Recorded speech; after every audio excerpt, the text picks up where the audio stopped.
নেপাল থেকে উদ্ধার নিখোঁজ ত্রিপুরা দক্ষিণ জেলা সাবরুমের জনজাতি স্কুল ছাত্রী।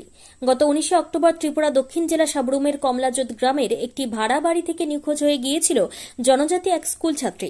এরপর নিখোঁজ জনজাতি স্কুল ছাত্রীটির পরিবারের লোকজনেরা সাবরুম থানায় নিখোঁজের ডায়েরি করলে পুলিশ জনজাতি স্কুল ছাত্রীটিকে উদ্ধার করে তার পরিবারের লোকজনদের হাতে ফিরিয়ে দেওয়ার জন্য বিভিন্ন থানাতে খবর পাঠিয়ে দেয়।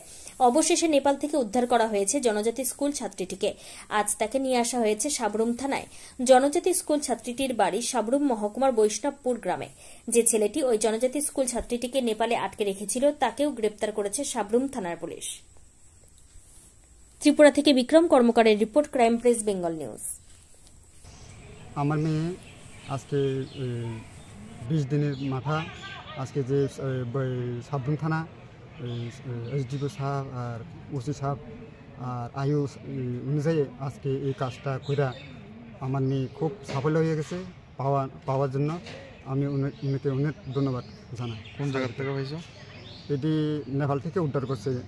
কতদিন যাবত? আজকে প্রায় 20 দিনে।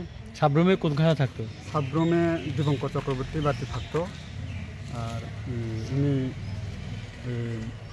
যাওয়ার পথে মানে নিখোঁজ হওয়া যাওয়ার পথে আমরা সাবরুম থানায় একটা নিখোঁজদারি করলাম, মানে ডায়েরি করলাম। তখন আমরা সাবরুম এসডিপি সাহেব ওসি সাহেব উনি বলছে ঠিক আছে আমরা স্টেটমেন্ট নিব, আমরা যত সম্ভব তাড়াতাড়ি আমরা ওই যে ব্যবস্থা নিব। আমরা যে মানে এটাকে অপহরণ করে নিয়ে গেছেন নাকি নিখোঁজ হয়েছে? এটি আমার মতে এটি নিজের মানে অপহরণ হিসেবে নিয়ে গেছে।